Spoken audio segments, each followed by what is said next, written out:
Halo sahabat Rumah Borneo di mana saja berada. Pada video kali ini saya ingin berbagi sedikit tentang apa yang harus dilakukan ketika ingin membeli lahan ataupun tanah di Kalimantan, terkhusus lagi untuk wilayah Kalimantan Selatan ya. Dan juga video ini ingin menjawab pertanyaan dari beberapa teman yang bertanya, kalau beli lahan di Kalimantan itu ya, misalnya seperti video saya sebelumnya dengan kisaran harga 10 jutaan, itu surat-suratnya apa, atau surat-suratnya dalam bentuk apa.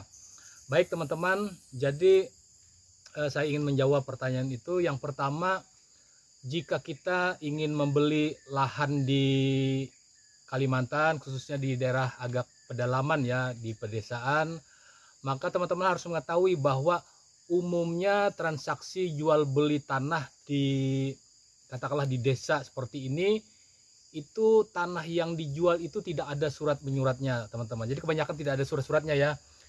Nah biasanya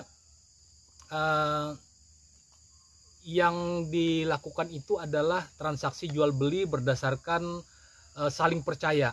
Nah, saling percaya, yang membeli percaya kepada yang pemilik lahan atau pemilik tanah bahwa itu adalah benar-benar tanah yang dimiliki oleh si penjual. Nah, teman-teman, untuk di daerah Kalimantan ya, khususnya di desa seperti desa saya ini ya, jadi hak kepemilikan tanah itu biasanya berdasarkan pengakuan. Artinya semua orang di kampung ini mengakui bahwa si A itu adalah betul-betul pemilik tanah tersebut. Dan memang surat-suratnya biasanya tidak ada surat menyuratnya, tidak ada surat-suratnya. Jadi umumnya tanah-tanah di desa ini, di kawasan pedalaman Kalimantan ini tidak ada surat menyuratnya. Jadi kepemilikan tanah atau hak kepemilikan tanah itu berdasarkan pengakuan. Dan pengakuan ini berdasarkan fakta yang ada, bahwa si pemilik tanah atau pemilik lahan ini memang mendapatkan tanah tersebut dari warisan ataupun pemberian dari orang tuanya. Nah, biasanya lahan tersebut sudah digarap secara turun-temurun, digarap turun-temurun, dan juga dibuktikan dengan tanaman-tanaman yang tumbuh di lahan tersebut. Nah, maka bagi teman-teman yang ingin membeli lahan ataupun tanah di suatu kawasan, ya katakanlah di kawasan pedalaman, di desa, di wilayah Kalimantan Selatan ini khususnya ya. Jadi teman-teman mungkin harus bisa menelusuri asal usul tanah tersebut kepada perangkat desa, lalu juga kepada tokoh-tokoh masyarakat ataupun tokoh adat setempat.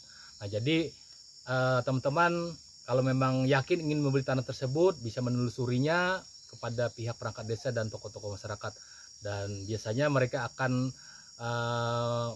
membenarkan kalau tanah itu adalah dimiliki oleh si A atau si B biasanya. Jadi perangkat desa ataupun tokoh-tokoh masyarakat mengetahui dengan persis bahwa tanah tersebut memang dimiliki oleh si A dan si B berdasarkan sejarah ataupun riwayat yang memang diketahui orang banyak di kampung tersebut. Lalu hal yang kedua, teman-teman perlu juga ketahui bahwa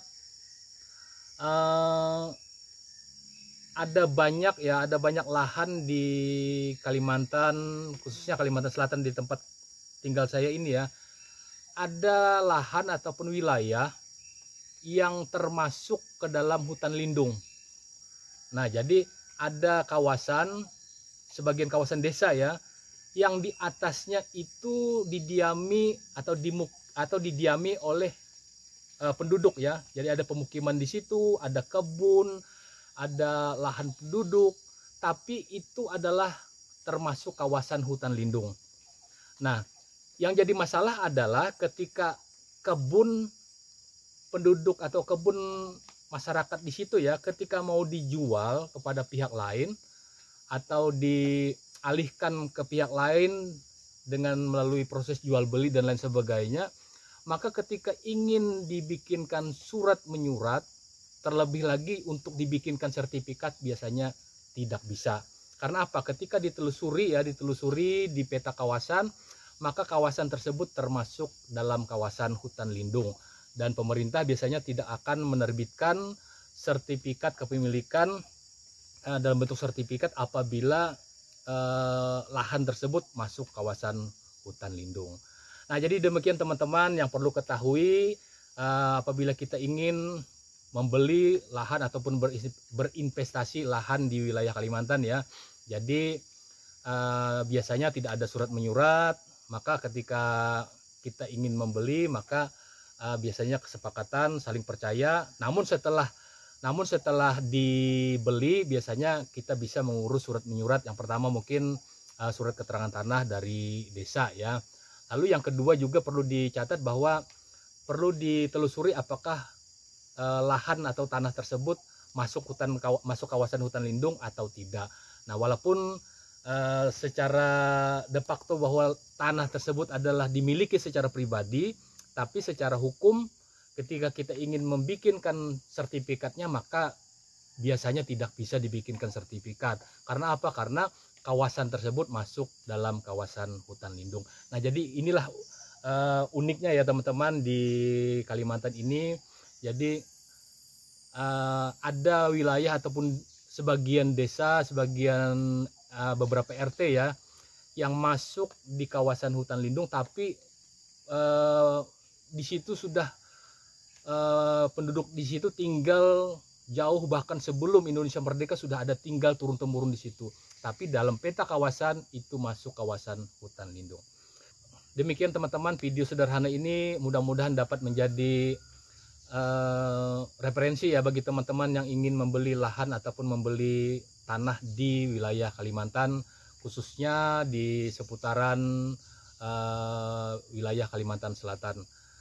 Dan terima kasih sudah menonton video ini, dan terima kasih juga yang sudah memberi like, komen, dan juga sudah subscribe dengan channel Rumah Borneo. Sampai ketemu di video yang akan datang. Terima kasih.